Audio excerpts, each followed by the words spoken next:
मैं doctor Upendra Kumar Sahu, guest professor, department of commerce, Mohanlal Jain, Mohan भैया, शासकीय महाविद्यालय, खुर्सीपार, भिलाई, जिला दुर्ग, छत्तीसगढ़ से हूँ। मैं आज का यह वीडियो बीकॉम फर्स्ट सेमेस्टर के सभी छात्र छात्राओं के लिए लेकर के आया हूँ। आज का हमारे विषय का जो टॉपिक है वह हमारा सब्जेक्ट है फंडामेंटल ऑफ अकाउंटेंसी, जिसके अंतर्गत यूनिट 2 के बारे में हम आज समझेंगे। यूनिट 2 में हमारे सब्जेक्ट में एक महत्वपूर्ण विषय है जिसे हम रोकड़ बही के नाम से जानते हैं, कैश बुक के नाम से जानते हैं। और यह जो रोकड़ बही है, यह रोकड़ बही प्रतिदिन व्यवसायिक जगत में होने वाले कुछ नगद व्यवहारों का लेखा किया जाता है। व्यवसाय का आकार चाहे छोटा हो चाहे बड़ा हो, प्रतिदिन प्रति सप्ताह कुछ ऐसे व्यवहार होते हैं जिनका लेखा हम किसी कॉपी में, किसी पुस्तक में हम करके रखते हैं। क्यों करके रखते हैं? क्योंकि हमें यह स्मरण रहे कि हमने जो व्यवसाय के अंतर्गत कितनी वस्तुओं को हमने खरीदा है, कितनी वस्तुओं को हमने बेचा है, कितनी वस्तुओं को क्रय करने पर हमें रोकड़ का भुगतान करना पड़ा है, तथा कितनी वस्तुओं का विक्रय करने से हमें कितनी आय प्राप्त हुई है का ज्ञान प्राप्त करने के लिए ही हम रोकड़ बही बनाते हैं। आइए रोकड़ बही से आशय को समझते हैं। आधुनिक व्यावसायिक जगत में लेखांकन की प्रारंभिक लेखा पुस्तकों में रोकड़ बही सबसे महत्वपूर्ण पुस्तक है। इसमें सभी प्रकार की नगद प्राप्तियों एवं भुगतानों का उल्लेख किया जाता है, चाहे वह गत वर्ष से संबंधित हो अथवा चालू वर्ष से संबंधित हो अथवा भावी वर्ष से संबंधित हो। यह पुस्तक जर्नल का एक भाग है, अतः इसमें की गई प्रविष्टियों की पृथक से जर्नल प्रविष्टि नहीं की जाती है। इसे रोकड़ जर्नल भी कहा जाता है। देखिए, रोकड़ पुस्तक जो है ये एक महत्वपूर्ण प्रलेख कहलाता है, जिसमें हम सभी प्रकार के नगद प्राप्तियों एवं भुगतानों का उल्लेख करते हैं। देखिए, नगद प्राप्तियों से आशय मैंने पहले ही बताया था कि व्यवसायिक जगत में हमने किन किन व्यवहारों से रोकड़ प्राप्त किया है उसका लेखा करना, और किन किन व्यवहारों का हमने भुगतान किया है उसका लेखा करना रोकड़ बही कहलाता है। रोकड़ बही केवल नगद व्यवहारों से संबंधित होता है, ना कि उधार व्यवहारों से संबंधित होता है। सामान्य शब्दों में इनकी परिभाषाओं को समझते हैं। रोकड़ पुस्तक या रोकड़ जर्नल प्रारंभिक लेखा पुस्तकों की प्रधान पुस्तक है, जिसमें वस्तु, संपत्ति, आय एवं व्ययों से संबंधित समस्त नगद प्राप्तियों एवं नगद भुगतान का उल्लेख किया जाता है। देखिए, यहाँ पर एक वर्ड आया है वस्तु। वस्तु जिसे हम माल कहते हैं, गुड्स इंग्लिश में कहते हैं। संपत्ति से आशय मशीन,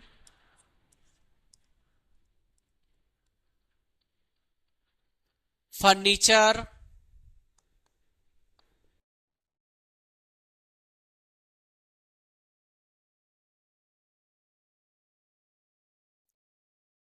आय से आशय जो प्रतिदिन व्यवसाय में हमें आय प्राप्त होती है उससे है, जैसे किराया प्राप्त, कमीशन प्राप्त।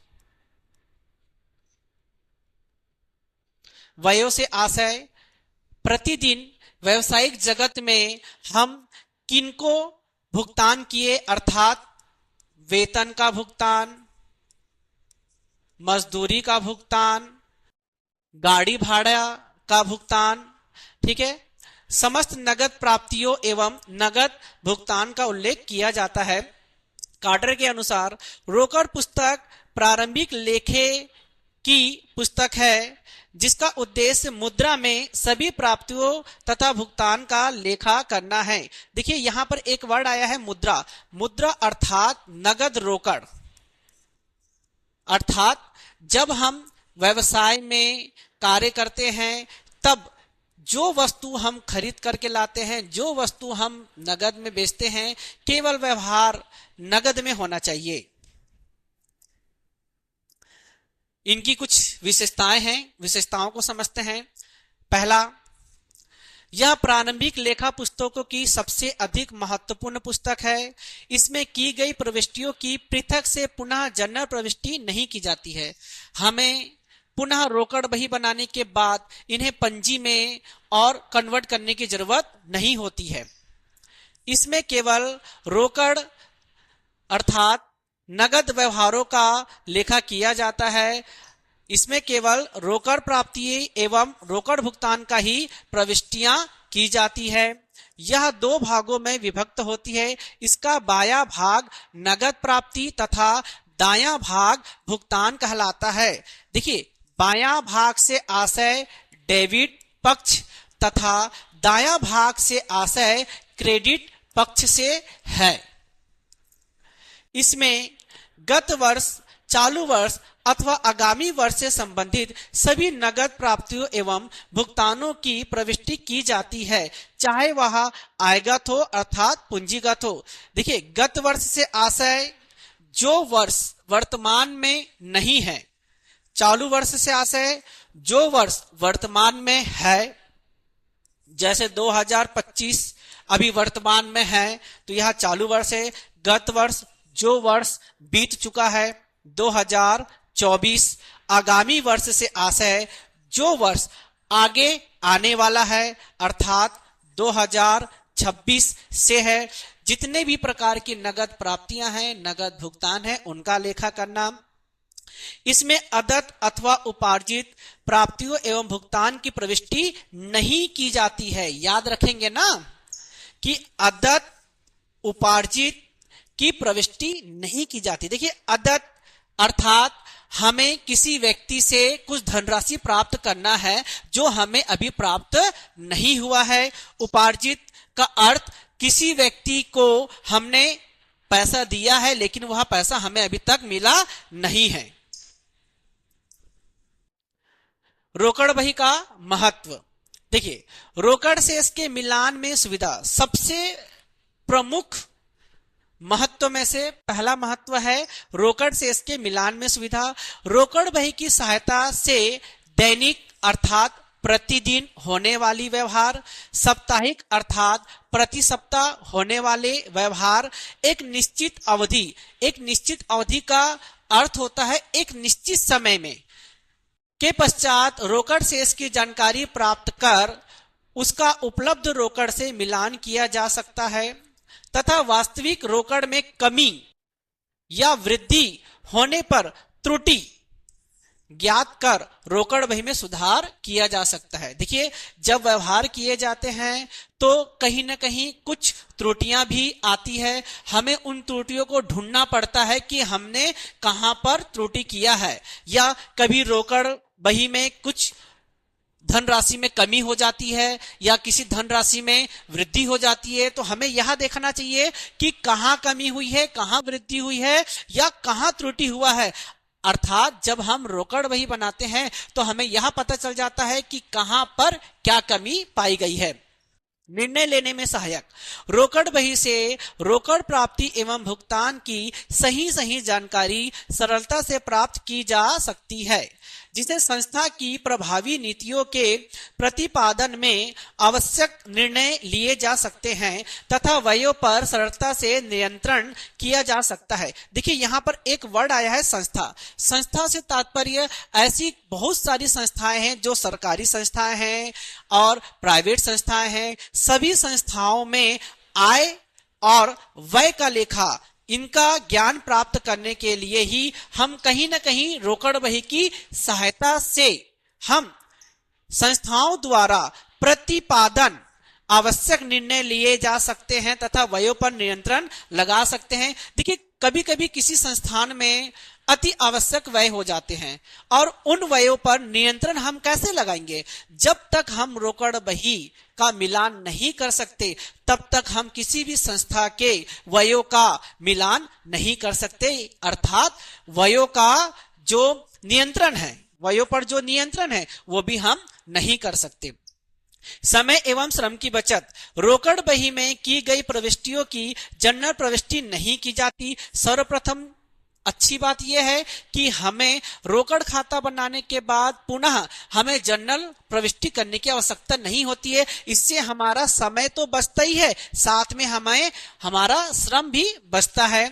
साथ ही खाता बही में पृथक से रोकड़ खाता खोले जाना आवश्यक नहीं है। अर्थात पंजी करने के बाद हमें प्रपंजी करने की आवश्यकता नहीं होती है, जिससे हमारा समय और श्रम दोनों ही बच जाता है। केवल एक अन्य खाते में की गई खतौनी हो पर्याप्त होती है। अतः इस बही के प्रयोग से समय व श्रम की बचत होती है। बैंक व्यवहारों की जानकारी।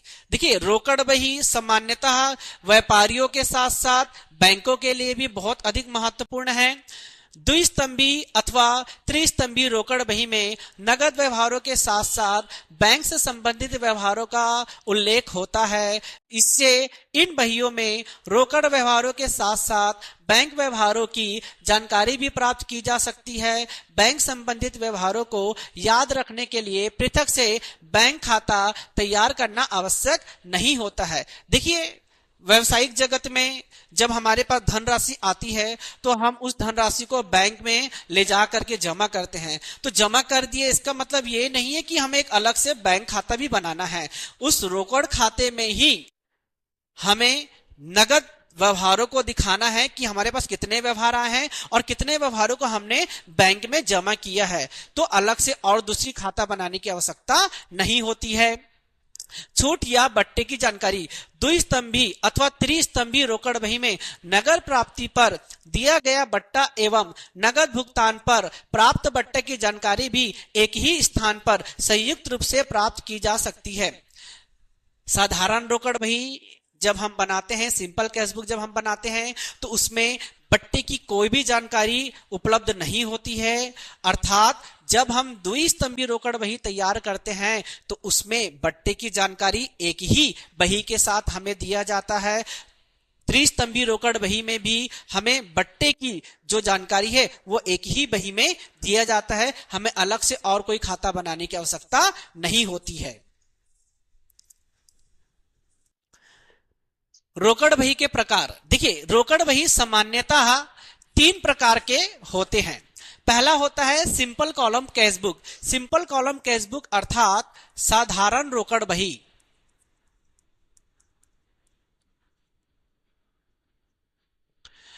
डबल कॉलम कैशबुक अर्थात द्विस्तंभी रोकड़ बही।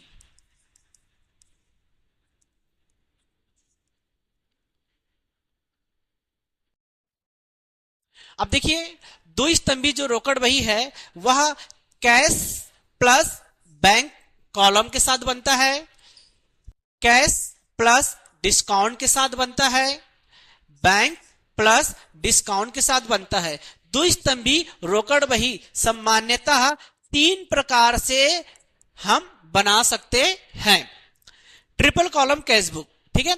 ट्रिपल कॉलम कैशबुक में cash plus bank plus discount के कॉलम को हम दिखाते हैं। और पिट्टी कैशबुक, देखिए पिट्टी कैशबुक जो होता है, प्रतिदिन व्यवसाय में कुछ ऐसे व्यवहार होते हैं जिसे हम एक खाते में रख नहीं सकते, इसलिए हम पिट्टी कैशबुक का प्रयोग करते हैं, जिसे हम खुदरा रोकड़ बही कहते हैं। अब देखिए, जैसे एक किराना दुकान का व्यापारी है। अब किराना दुकान का जो व्यापारी है उसमें प्रतिदिन इतने सारे कस्टमर आते हैं, उनको रोज कितना पैसा उनके पास आ रहा है, कितना पैसा उनके पास से जा रहा है, तो वो क्या करेगा, एक छोटा सा पिट्टी कैशबुक बनाएगा कि कितने कस्टमर ने उनको दिया पैसा, कितने कस्टमर से उन्होंने पैसा लिया। इनका एक खाता अलग से बनाया जाता है जिसे हम पिट्टी कैशबुक कहते हैं, जिसे हम खुदरा रोकड़ बही के नाम से जानते हैं। खुदरा रोकड़ बही।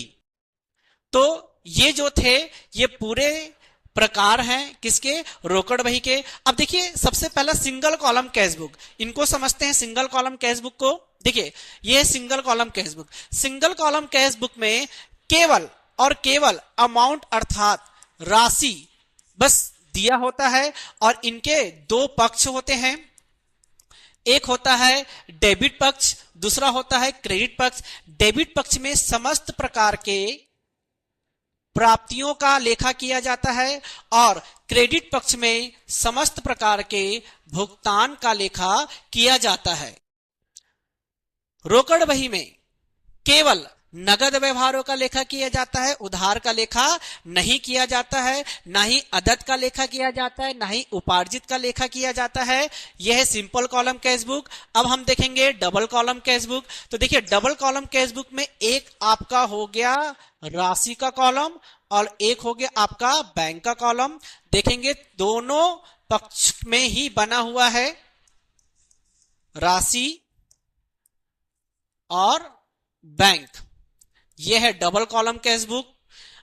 अब इसी डबल कॉलम कैश बुक में एक और आता है जिसमें देखेंगे एक होता है छूट का कॉलम और एक होता है रोकड़ अर्थात राशि का कॉलम। फिर से एक छूट का कॉलम और रोकड़ अर्थात नगद राशि का कॉलम। एक फिर से डबल कॉलम कैश बुक आएगा जिसमें बनता है छूट का कॉलम और बैंक का कॉलम। फिर से एक बन जाएगा आपका छूट और बैंक का कॉलम। यह है आपका डबल कॉलम कैश बुक। देखिए मैं आपको बता देता हूं डबल कॉलम जो कैश बुक है, मैंने पहले ही इस चीजों को यहां एक्सप्लेन किया था। देखिए कैश और बैंक मतलब सबसे पहले जब हम सवाल सॉल्व करेंगे तो पहला हम बनाएंगे कैश और बैंक का कॉलम बनाएंगे। दूसरा जब हम बनाएंगे सवाल तो उसमें हम बनाएंगे रोकड़ के साथ में छूट अर्थात बट्टे का कॉलम। जब हम तीसरा सवाल बनाएंगे तो उसमें हम बनाएंगे बैंक और छूट का कॉलम। ठीक है, अब हम देखते हैं triple column cash book.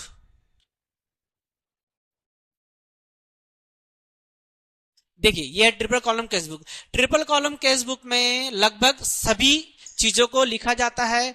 Discount अर्थात छूट, कैश अर्थात रोकड़ या राशि, बैंक, तीनों को एक ही जगह पर लिखा जाता है। छूट, राशि और बैंक, यह है ट्रिपल कॉलम कैश बुक। साधारण रोकड़ बही के अब कुछ सवालों को देखते हैं। आइए एग्जाम्पल नंबर फर्स्ट हमारे पास है, गुलशन ट्रेडर्स के निम्नलिखित लेन देनों से केंद्रीय वस्तु एवं सेवा कर CGST की दर 6% तथा राज्य वस्तु एवं सेवा कर SGST की दर 6% मानते हुए रोकड़ बही तैयार कीजिए। देखिए सबसे इंपॉर्टेंट चीज यह है कि यहां पर जो GST बोला गया है वह GST 6% की दर से बोला गया है। देखिए 6% CGST अर्थात central goods and service tax, central goods and service tax और state and goods service tax जो है वो है 6%। GST सामान्यतः कहां पर लगाया जाता है ना, जब हम किसी वस्तु माल को जब हम खरीदते हैं, क्रय करते हैं, तो क्रय करने के समय हम इनपुट GST यूज करते हैं।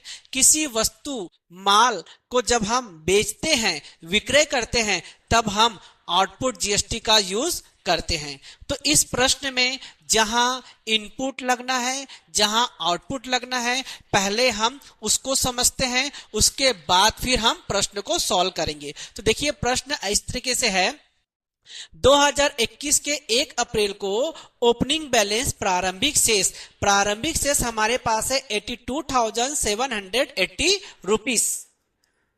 3 अप्रैल को नगद माल खरीदा, परचेस गुड्स फॉर कैश। ठीक है, जब हम गुड्स परचेस करते हैं, है ना, तो जब भी हम गुड्स परचेस करेंगे तो यहां पर क्या लग जाएगा, जीएसटी लग जाएगा।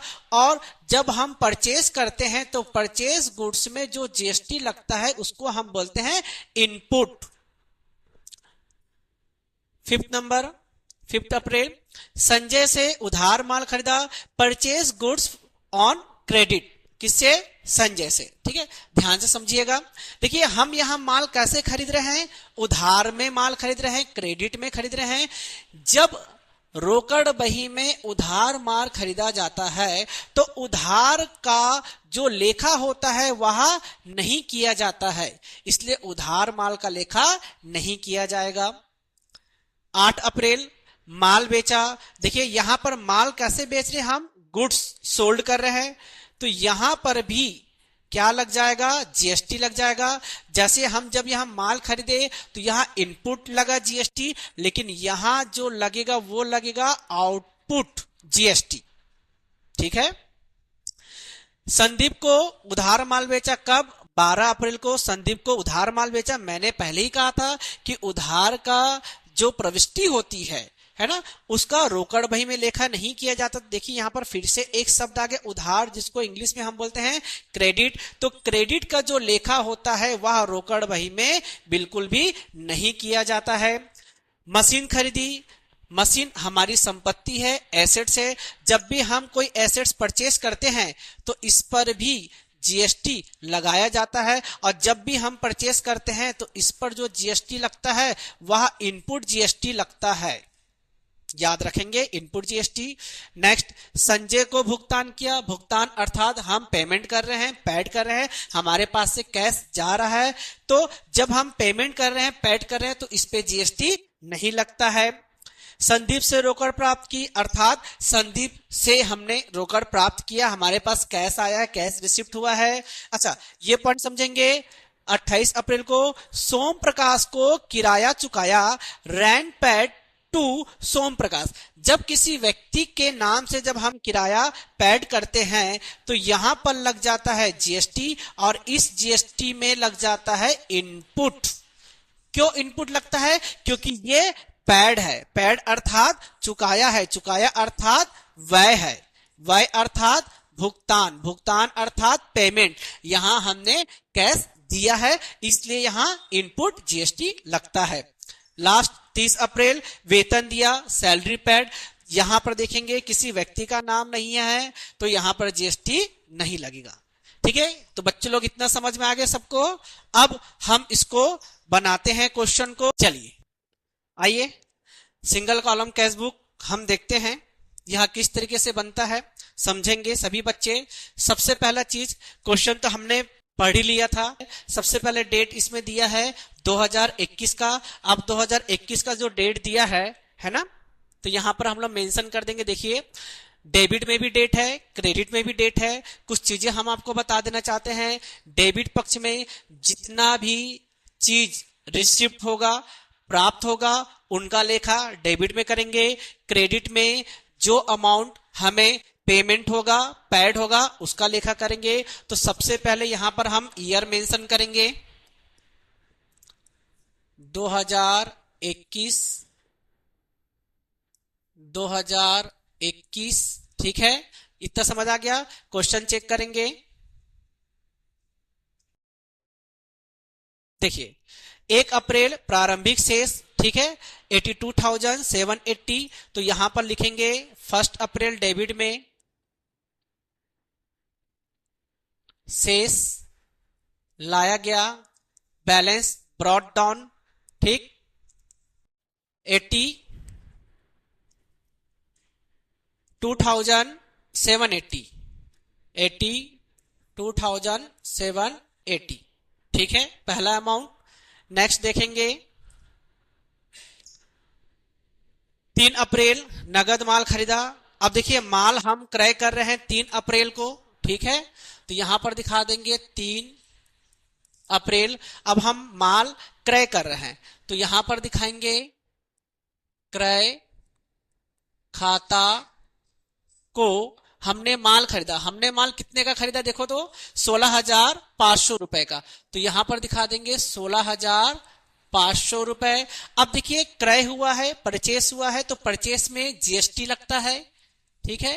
तो यहां पर हम लगा लेंगे इनपुट, जीएसटी लगा लेंगे। और प्रश्न में पहले ही बता दिया गया था कि जीएसटी जो है वो गुड्स एंड सर्विस टैक्स है ना, सीजीएसटी 6% और एसजीएसटी 6%। तो यहां पर लिख लेंगे सी जीएसटी और एस जीएसटी। अब हम निकालेंगे 16,500 का कितना परसेंट, 6%, ठीक है।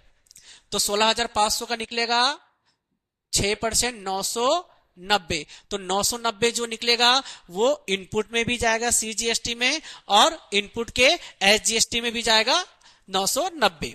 नेक्स्ट देखेंगे 5 अप्रैल संजय से उधार माल खरीदा। हमने पहले ही बता दिया था कि उधार जो क्रेडिट में परचेस होता है उसका लेखा रोकड़ बही में नहीं किया जाता। नेक्स्ट 8 तारीख का डेट देखेंगे, 8 अप्रैल को माल बेचा, गुड्स सोल्ड हो रहा है, तो डेबिट में दिखाएंगे 8 अप्रैल विक्रय खाता से टू सेल्स अकाउंट, है ना। अब जब हम यहां माल बेच रहे हैं तो यहां पर भी लग जाएगा क्या, जीएसटी लग जाएगा। तो यहां पर जो जीएसटी लगता है उसको हम बोलते हैं आउटपुट। आउटपुट और जीएसटी दो प्रकार का लगेगा, कौन सा, सेंट्रल जीएसटी और स्टेट जीएसटी। तो यहां पर दिखाएंगे सेंट्रल जीएसटी और स्टेट जीएसटी। तो हमने कितने का माल बेचा पहले ये देख लीजिए। हमने जो माल बेचा है वो 22,100 रुपए का माल बेचा है। तो सबसे पहले विक्रय में दिखाना 22,100। अब 22,100 का हम निकालेंगे जीएसटी 6%, 13, 26, ये निकल जाएगा 6% जीएसटी। नेक्स्ट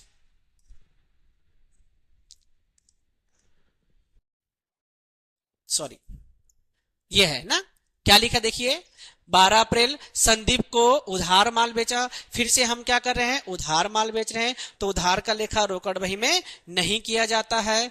मशीन खरीदी, ठीक है, हमारे पास एसेट्स आ रहा है, मशीन खरीद रहे हैं, तो मशीन की एंट्री हम करेंगे। हमने मशीन कब खरीदा है, 15 अप्रैल को खरीदा है। तो यहां पर दिखाएंगे 15 अप्रैल हमारे पास क्या आ रहा है, मशीन आ रहा है। तो यहां दिखाएंगे मशीन खाता को, फिर से हम मशीन परचेस किए हैं तो इसमें भी क्या लग जाएगा, इनपुट लग जाएगा, सीजीएसटी, एसजीएसटी, ठीक। हमने मशीन कितने का खरीदा है, आइए देखते हैं। हमने मशीन खरीदा है 18,200 रुपए का मशीन हमने खरीदा है। तो यहां पर दिखाएंगे 18,200 रुपए का मशीन। अब इसमें भी जीएसटी कितना लगेगा, 6%,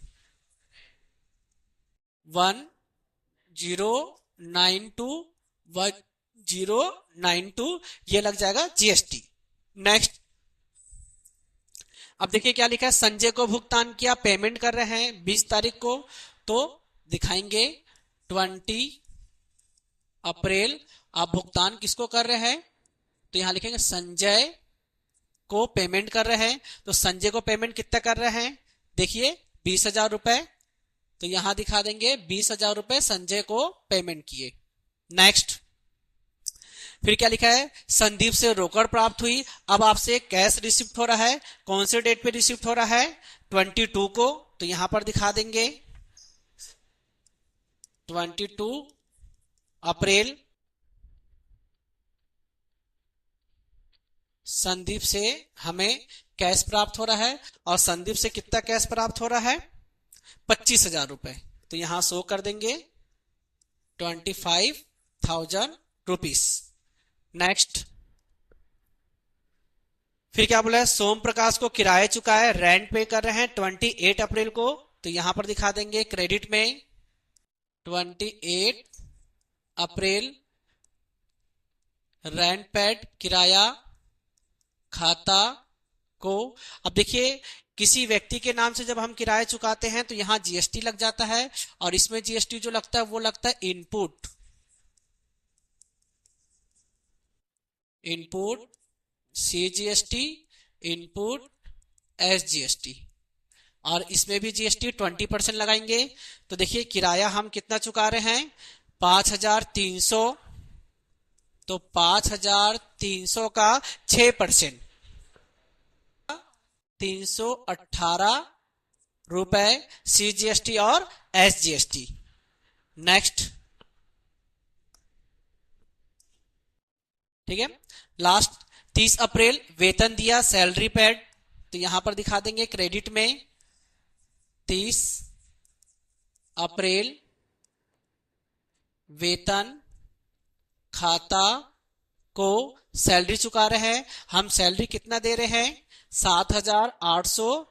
ये हो जाएंगे हमारे 7,800। ठीक है, सवाल पूरा कंप्लीट। अब हम बैलेंसिंग फिगर निकालेंगे, डेबिट साइड का टोटल करेंगे और क्रेडिट साइड का टोटल करेंगे, और ये देखते हैं कि डेबिट साइड बड़ा है कि क्रेडिट साइड बड़ा है। चलिए टोटल कीजिए सबके सब, और टोटल करके बताइए कि डेबिट साइड बड़ा अमाउंट आ रहा है कि क्रेडिट साइड बड़ा अमाउंट आ रहा है। चलिए बताइए कितना आ रहा है डेबिट साइड, बताइए कितना आ रहा है, 1,32,532। आप जब इन डेबिट से क्रेडिट को माइनस करेंगे तो आपका आंसर आ जाएगा, और ये जो आंसर आएगा लास्ट 30 अप्रैल को दिखाएंगे। शेष ले गया बैलेंस कैरेट डाउन बोल के माइनस कर दीजिए, आपका आंसर आ जाएगा। बताइए आंसर कितना आ रहा है माइनस करके,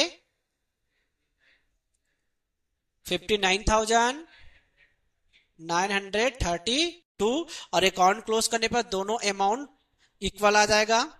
जब आप करके देखेंगे तो 1,32,532। तो सभी को समझ आ गया क्वेश्चन, ठीक है। एक बार फिर से रिपीट क्वेश्चन देख लीजिए, है ना। ओपनिंग बैलेंस डेबिट आएगा, गुड्स परचेस क्रेडिट आएगा, और परचेस में क्या लगता है, GST लगता है। यहां आप निकाल लेंगे 6% और 6% GST निकाल लेंगे। और क्रेडिट आपने परचेस किया है, उधार परचेस, इसका एंट्री बिल्कुल भी नहीं होता है, याद रखेंगे। आपने गुड्स सोल्ड किया है, जब गुड्स सोल्ड किया तो यहां पर भी क्या लग जाएगा, GST लग जाएगा। कितना परसेंट, 6%। और याद रखेंगे जब परचेस होता है तो इनपुट लगता है, और जब किसी गुड्स को सोल्ड करते हैं तो उस पर क्या लग जाता है, आउटपुट लग जाता है। नेक्स्ट, फिर से आपने क्रेडिट सोल्ड किया है गुड्स को, तो क्रेडिट सोल्ड में बिल्कुल भी GST नहीं लगता है, तो यहां पर भी GST नहीं आएगा, ना ही उसका लेखा करेंगे। मशीन खरीदे, मशीन परचेस किए, फिर से इस पे क्या लग जाएगा, GST लग जाएगा 6%, और 6% परचेस किए तो इनपुट GST लग जाएगा। और संजय को भुगतान किए, पेमेंट कर रहे हैं, तो पेमेंट जो होता है वो कहां आता है, क्रेडिट में आता है, तो क्रेडिट में पेमेंट कर देंगे। संदीप से रोकड़ प्राप्त की, हमको क्या रिसिप्ट हो रहा है, कैश रिसिप्ट हो रहा है, तो जो भी कैश रिसिप्ट होता है उसको हम कहां लेके आते हैं, डेबिट में, तो डेबिट में लिख लेंगे। सोम प्रकाश को किराया चुकाया, हमने रेंट पेंट किया है पर्टिकुलर किसको, सोम प्रकाश को, तो वो क्रेडिट में चल जाएगा। और इस पे भी क्या लग जाएगा, GST लग जाएगा 6% और 6%। फिर लास्ट हमने क्या पेड किया है, सैलरी पेड किया, तो सैलरी पेड कहां जाएगा, क्रेडिट में। इतना सबको समझ आ गया। नेक्स्ट, डेबिट अमाउंट को टोटल करके क्रेडिट अमाउंट से माइनस करेंगे, तो ये जो आएगा इसको हम क्या बोलते हैं, हमारा आंसर बोलते हैं 59,932 रुपीस। सभी बच्चों को समझ आ गया, बहुत बढ़िया, वेरी गुड। तो प्यारे बच्चे लोग, अभी हमने जो प्रश्न आपको बताया था वो समझ आ गया होगा। एक और प्रश्न करते हैं कैशबुक का, आप लोगों को बहुत अच्छे से और समझ में आएगा। प्रश्न देखेंगे, निम्नलिखित व्यवहारों को साधारण रोकड़ बही में दर्ज कीजिए तथा उसकी खाता बही में खतौनी कीजिए। Transaction in a simple cash book and post them into ledger. ठीक है, 2021 पे जो व्यवहार हुए हैं, है ना, क्या क्या व्यवहार हुए हैं आप देखेंगे। जून 1 को हाथ में रोकड़, कैश इन हैंड, मतलब रोकड़ अभी हमारे पास में है ना, 2,45,680 रुपीज। ठीक, फिर हमने 1,02,000 का हमने माल परचेस किया है, ठीक है, माल खरीदा है। और माल खरीदा है तो इसमें लिखा हुआ है बाकायदा कि CGST और SGST जो है वो कितने परसेंट है, 9% है। ठीक है, यहाँ पर लिखा है देखिए, प्लस CGST एंड SGST 9%। ठीक है, तो जब हम कोई भी गुड्स परचेस करते हैं तो वो कहाँ आता है, क्रेडिट में आता है। ठीक, फिर 8 जून को 76,000 का माल हमने क्या कर दिया, सोल्ड कर दिया है फॉर कैश में। ठीक, इसमें भी क्या है, जीएसटी जो है इंक्लूड है, कितना परसेंट, 9% जीएसटी इंक्लूड है। ठीक है, अब देखिए जब हम परचेस किए तो क्रेडिट में लिखे, अब जब हम सोल्ड कर रहे हैं तो कहां लिखेंगे, डेबिट में लिखेंगे। अच्छा, जब हम सोल्ड कर रहे हैं यहां जीएसटी लग तो रहा है, लेकिन यहां जीएसटी कौन सा लगेगा, आउटपुट। वेरी गुड, ठीक है, कौन सा लगेगा, आउटपुट जीएसटी लगेगा। और जब यहां हम परचेस कर रहे हैं तो यहां पर भी जीएसटी लगेगा, लेकिन यहां कौन सा जीएसटी लगेगा, इनपुट। वेरी गुड, ऐसे बोलते जाओ। ठीक है, इनपुट, तो यहां क्या लग जाएगा, इनपुट जीएसटी लग जाएगा। नेक्स्ट, रानू से नगद प्राप्त, अर्थात हमारे पास कैश आ रहा है, रिसिप्ट हो रहा है, तो जब भी हमारे पास रिसिप्ट होता है तो ये कहां आता है, डेबिट में। वेरी गुड, तो इसको डेबिट में ले लेंगे। फिर सानू को चुकाए, अब हम यहाँ क्या कर रहे हैं, पेड कर रहे हैं, किसको, सानू को पेड कर रहे हैं, पेमेंट हो रहा है, तो पेमेंट कहां जाएगा, क्रेडिट में जाएगा। वेरी गुड, फिर क्या बोल रहा है, कमीशन है ना, 2360 रुपए क्या हो रहे हैं, प्राप्त हो रहे हैं। CGST SGST कितना परसेंट है, 9% है, लेकिन इसमें जो दर है वो क्या है, शामिल है, मतलब जीएसटी पहले से इंक्लूड है। Commission receipt 2360 including GST. देखिए ध्यान से समझिएगा, अर्थात 2360 रुपए में जीएसटी जो है वो पहले से इंक्लूड है, तो हमको क्या करना है, जीएसटी को अलग करना है। तो जीएसटी को अलग करने के लिए फॉर्मूला होता है, क्या होता है, GST amount is equal to commission into 100 divided by 100 plus GST rate. ठीक है, तो इस तरीके से हम जीएसटी जो इसमें जुड़ा हुआ उसको अलग कर लेंगे पहले से। ठीक है, अब कमीशन जो रिसिप्ट हो रहा है वो कहां आ जाएगा, डेबिट में आ जाएगा। ठीक है, जब कमीशन रिसिप्ट होता है तो इसमें क्या लगता है, आउटपुट जीएसटी लगता है। वेतन दिया, सैलरी पेड, फिर से पेमेंट हो रहा है, पेड हो रहा है, तो ये पेड कहां जाएगा आपका, क्रेडिट में। ठीक, क्वेश्चन क्लियर हो गया सभी बच्चों को। अब क्वेश्चन देखते हैं 2021, आइए चेक करेंगे। 2021 1 जून, कैश इन हैंड बोला था, शेष लाया गया, बैलेंस ब्रॉट डाउन बोल के दिखा देंगे। तो हमारे पास जो कैश था वो कैश कितने का था, 2,45,680। ठीक है, यहां दिखा देंगे 2,45,680 रुपए का हमारे पास कैश था हाथ में।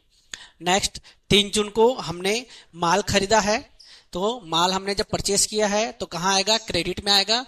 तो क्रेडिट में दिखा देंगे 3 जून क्रय खाता को हमने परचेस किया है, और जब हमने यहां परचेस किया है तो यहां साथ में क्या चलेगा, इनपुट चलेगा, input CGST account, input SGST account. ठीक है, हमने कितने का माल खरीदा है, आइए चेक करते हैं। तो हमने माल कितना खरीदा, 1,02,000 रुपए का। ठीक, तो यहां पर दिखा देंगे 1,02,000 रुपए का, और इस 1,02,000 का हम निकालेंगे कितना, 9% जीएसटी। बताओ बच्चे लोग, 9,180, 9,180 दोनों पे जीएसटी इक्वल इक्वल लगता है, क्योंकि केंद्र सरकार और राज्य सरकार का जो जीएसटी है वो लगभग बराबर होता है। नेक्स्ट, 8 जून हमने क्या किया है, माल बेचा है। ठीक है, तो हम दिखा देंगे यहां पर 8 जून को डेबिट में, 8 जून विक्रय खाता को, सॉरी, विक्रय खाता से अब जो माल हमने बेचा है इस पे क्या लग जाएगा, आउटपुट। ठीक है, आउटपुट CGST अकाउंट और SGST जीएसटी अकाउंट। हमने कितने का माल बेचा है, आइए देखते हैं। तो हमने माल कितने का बेचा है, 76,000 का बेचा है।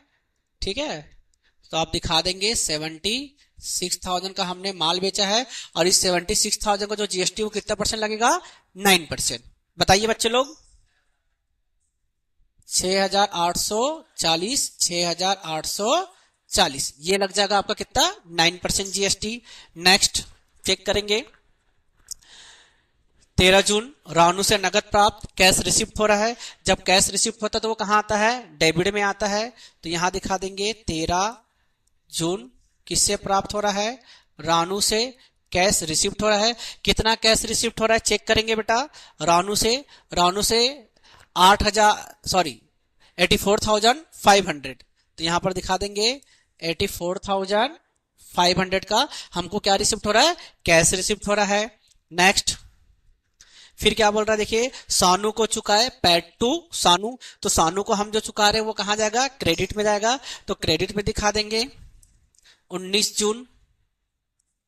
19 जून किसको दे रहे हो बेटा, सानू को। तो सानू को बोल के दिखा देंगे कितना दे रहे हैं, एक बार अमाउंट चेक कर लेते हैं, 65,300। तो यहां पर दिखा देंगे 65,300। नेक्स्ट 25 जून को कमीशन क्या हो रहा है, रिसिप्ट हो रहा है। अब मैंने पहले ही बताया था कि कमीशन जब यहाँ रिसिप्ट हो रहा था, ये क्या है, जीएसटी इसमें इंक्लूड है। तो पहले जीएसटी का अमाउंट जो है उसको हमको अलग करना पड़ेगा। तो देखिए जीएसटी का अमाउंट कैसे अलग करेंगे, देखिए जीएसटी कितना दिया था, 2,360 रुपए का जीएसटी था, into 100 divided by 100 plus GST rate तो था वो कितना था, 9% था। 9% किसका था, सीजीएसटी और एसजीएसटी का 9% था। तो 9 प्लस 9 इज इक्वल टू कितना हो जाएगा, 18% हो जाएगा। तो यहां पर कितना दिखाएंगे, 18 दिखाएंगे। जब पूरे अमाउंट को जब आप कैंसिल करते हैं तो पूरे अमाउंट को कैंसिल करेंगे तो टोटल जो कमीशन का जो अमाउंट है वो कितना आ जाएगा, 2,000 रुपए आ जाएगा। ठीक, और जो कमीशन रिसिप्ट हो रहा है वो कहां आ जाएगा, आपके डेबिट में आ जाएगा। डेट दिखा दो 25 जून। ठीक है, तो यहां पर लिखेंगे 25 जून कमीशन खाता से, और कमीशन जो हमें रिसीव हो रहा है इस पे क्या चल जाएगा, आउटपुट सीजीएसटी एसजीएसटी अकाउंट बोल के दिखा देंगे।